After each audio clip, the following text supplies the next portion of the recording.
I couldn't bear the thought of being stuck with a pregnant woman, making me raise the child alone. His eyes showed disgust, but a big smile spread across his face, knowing this day would come. Even though I had seen it coming, I quickly went to my room, returned with some papers, and handed them to Adam. His face twisted in shock. "What the hell? What's this all of a sudden?" he yelled. "Well, it was your idea. Now, sign it quickly. I'll submit it tomorrow," I said firmly. His face turned red with anger as my words hit him hard. "Watch closely," I declared. "I'll make you regret how you've treated and looked down on me all this time. My name is Rachel. I'm a 31-year-old housewife. Until 5 years ago, I worked for a big mobile company. I met Adam Johnson, my boss, when I was 26. We quickly fell in love and got married. Adam, who was 5 years older than me, was very reliable, especially when teaching me the job as a newcomer who didn't know much. I was very grateful for Adam's clear instructions. We became friends and often went out to dinner. When he asked me out, I was thrilled, especially since I had never dated anyone before. It's embarrassing to admit, but as a cartoon enthusiast, I was always more interested in 2D characters than real men. However, seeing my high school and college classmates getting married, I started to feel the pressure. When I fell in love with Adam, I secretly promised myself that he would be my first and last love. So when we started dating and got married a year later, I was overjoyed. I was extremely happy. Adam was good-looking and popular among our female coworkers. I was proud to be his wife, and many congratulated us, saying things like, "Congratulations," or "I'm jealous, but I wish you happiness." I was filled with joy and couldn't imagine what was coming next. "You're quitting your job," Adam said. "You're married to me now, so you quit your job, right?" He informed me the day after we registered our marriage. Adam surprised me with this news. "I've always wanted my wife to focus only on the house," Adam said. "Don't worry, I can support both of us with my income," he added. But this was so sudden, and he had never mentioned it before. I was shocked. Adam had never talked about me quitting my job before our marriage. I had taken my current job because my father recommended it, and leaving without notice didn't feel right. I wanted to explain this, but the look in Adam's eyes warned me not to argue, so I stayed quiet. "I should have told you, but it's done. Starting tomorrow, you don't need to go to work. I'll handle the transition," Adam declared. The news about starting tomorrow was so abrupt it made me feel dizzy, but Adam's words were firm. Since he had been my boss, I felt I couldn't oppose him. Even though I had to leave my job without saying a proper goodbye, I was determined to make our marriage work. Adam had entrusted me with taking care of the house, and I wanted to meet his expectations. I worked hard at household chores, preparing meals, and focusing on Adam's favorites. Although Adam ate without saying anything about the taste, I longed for a word of appreciation. After quitting my job, I felt like no one recognized me anymore. One day, Adam asked, "Is my jacket clean? I have an important meeting tomorrow." "Yes, of course," I replied, seeing his domineering side with old-fashioned views. I reminded myself how lucky I was to have married him and tried to meet his expectations. With no personal income, I had to rely on Adam for everything. Our relationship often felt more like that of an employer and housemaid than a husband and wife. Our married life was generally smooth until one day when I fell ill and couldn't get out of bed.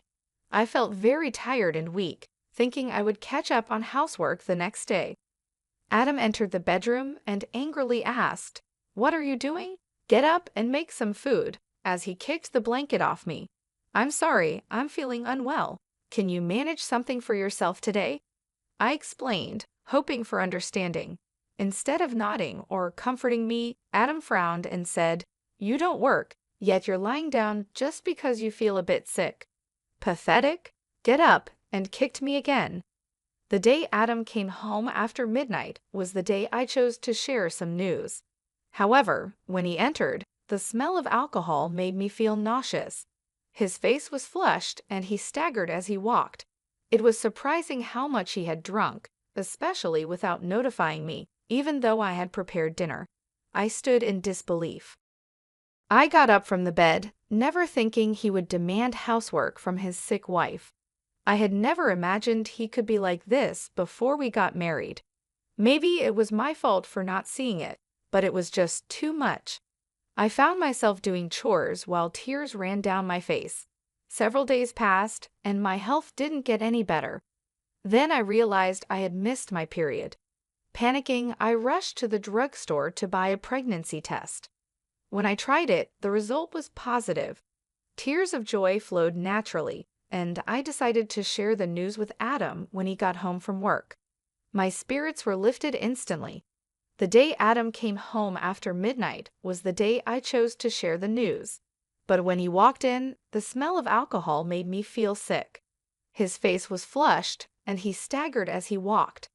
I was surprised by how much he had drunk, especially since he hadn't told me he would be out drinking, even though I had prepared dinner. Eager to share my pregnancy news, I told my intoxicated husband, "I haven't been to the doctor yet, so it's not confirmed," I began eagerly. However, Adam's face darkened as he responded, "A child? What have you done?" His tone was harsh, unlike anything I had ever heard from him before. "I don't want a child." "Damn, this is the worst. If you're going to have it, raise it yourself," he said. His cruel words shocked me. He rudely stripped off his clothes and headed to the bathroom. I couldn't believe it.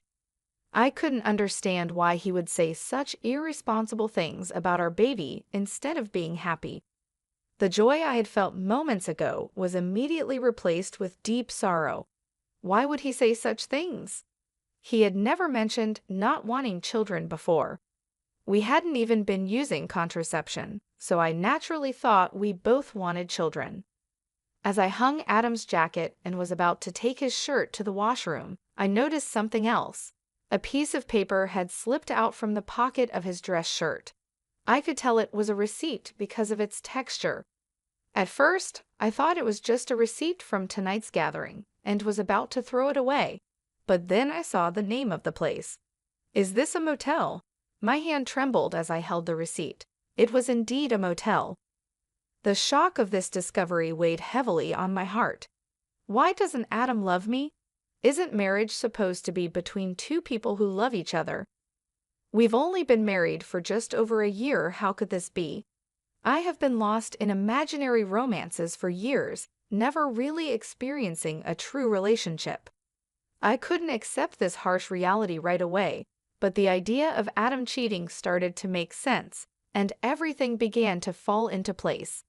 Had Adam been using me from the start of our marriage? Was he truly in love with the person he was cheating with while I was just a convenient housekeeper? These doubts swirled in my mind. Was that why he reacted so harshly when he found out I was pregnant?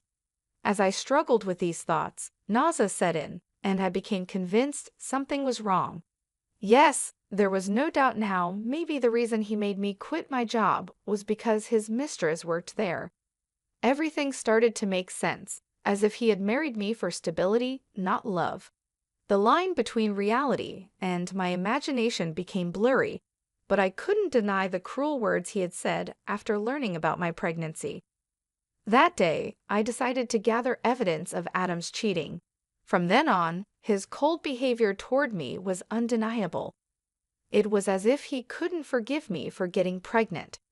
Even though he knew I was suffering from morning sickness, he would deliberately eat smelly foods near me and criticize my housework, forcing me to redo tasks.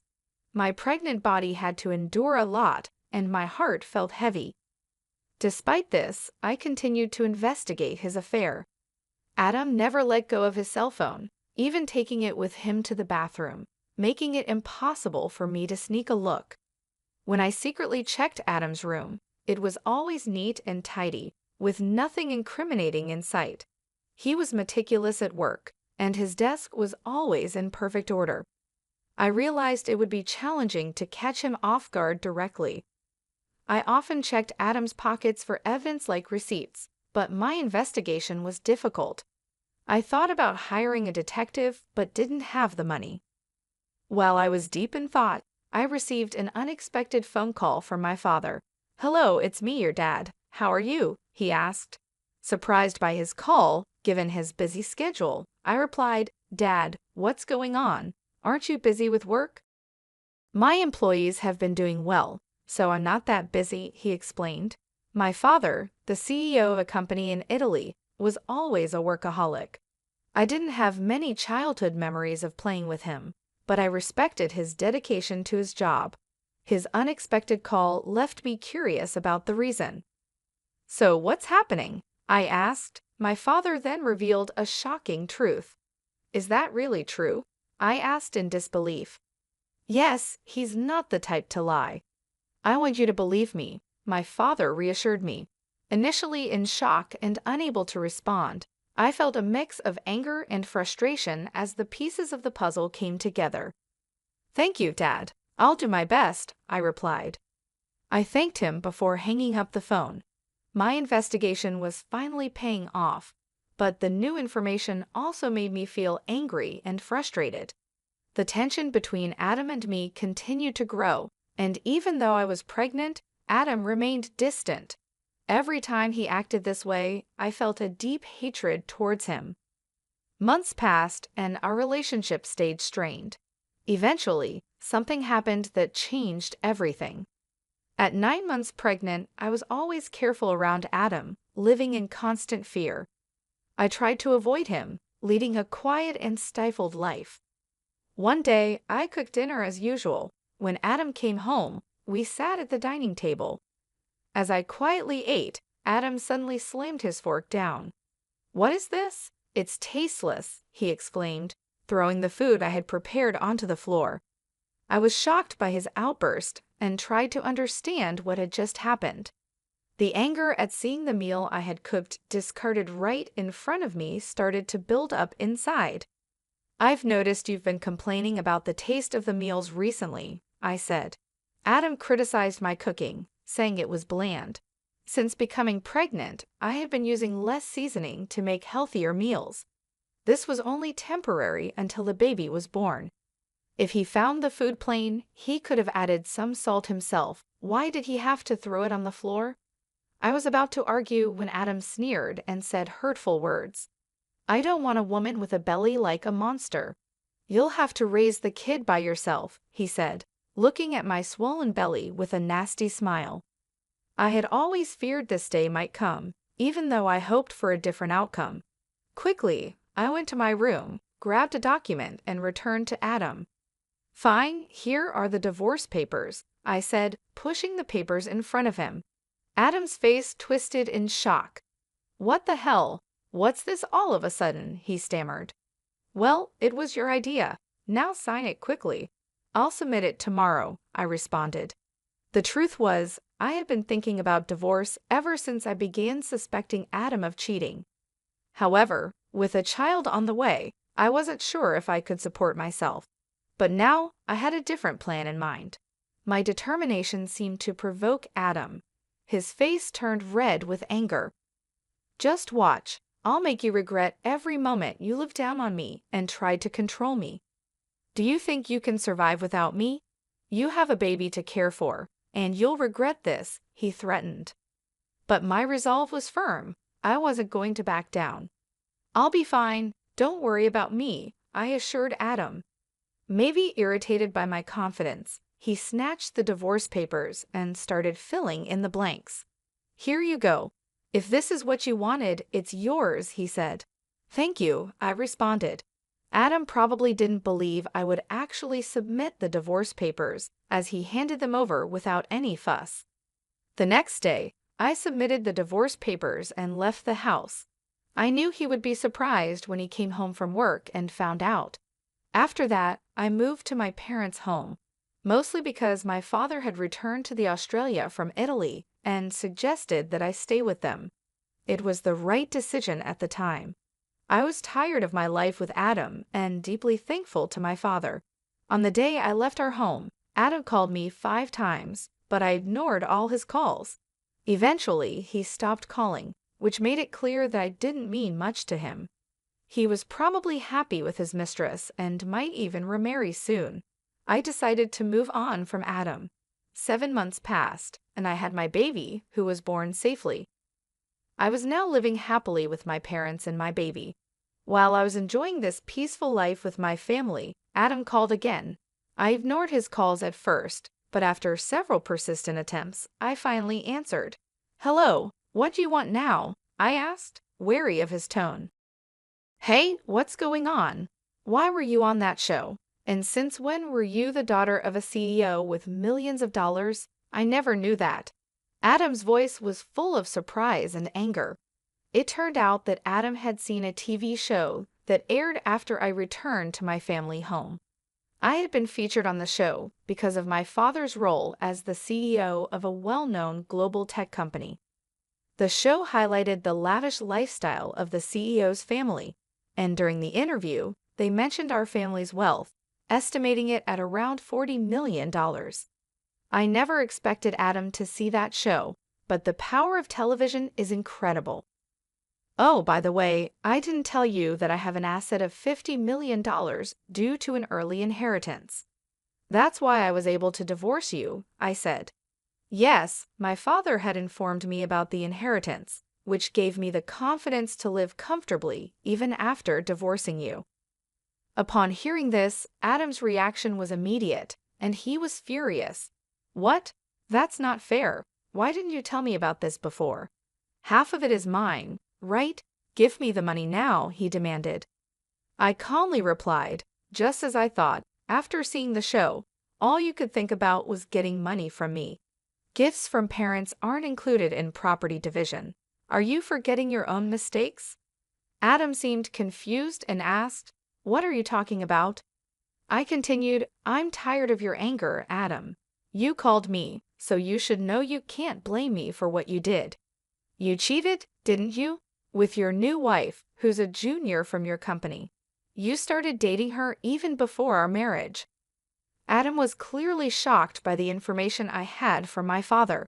I finally had the upper hand. "Did you think I wouldn't find out? My father has many contacts in your company, and one of them told me about your affair. I've never mentioned it, but I will be demanding child support." Still in denial, Adam protested, "Stop joking. Why should I pay child support? It's all because of you, right? You got pregnant on your own and slacked off with household chores. It's all your fault." Hearing Adam blame me without apologizing for his own mistakes was unbelievable. I couldn't believe I was ever married to someone so lacking in common sense. I knew then that leaving him was the right decision. Adam continued, "I'm broke. My wife spent all the money I earned, and now I'm in debt," he pleaded. Hearing his pathetic excuse, my anger turned into sheer disbelief. I never wanted to deal with such an unreasonable person again. With that thought, I firmly gripped my phone and said, "What are you talking about? Do you even realize how ridiculous you sound? I never want to deal with you again. I'll have my lawyer handle the child support. Don't ever call me again, and you will not see the child anymore. Goodbye." "Hey, wait," he called out, but I quickly hung up the phone. Afterward, I blocked Adam's number and took a deep breath. It's over now, right? No more calls from Adam, I thought. I no longer wanted him disrupting my peaceful life. Just then, I heard my baby crying from the other room and rushed to soothe the baby. In the end, Adam started paying child support every month. According to a former colleague, the woman he remarried was quite a spendthrift, and he had to cover his living expenses with debt. It seemed that because of these circumstances, Adam had tried to get a share of my inheritance by calling me. However, Adam didn't get a single penny from me. Now, his expenses were more than his income, and he was struggling.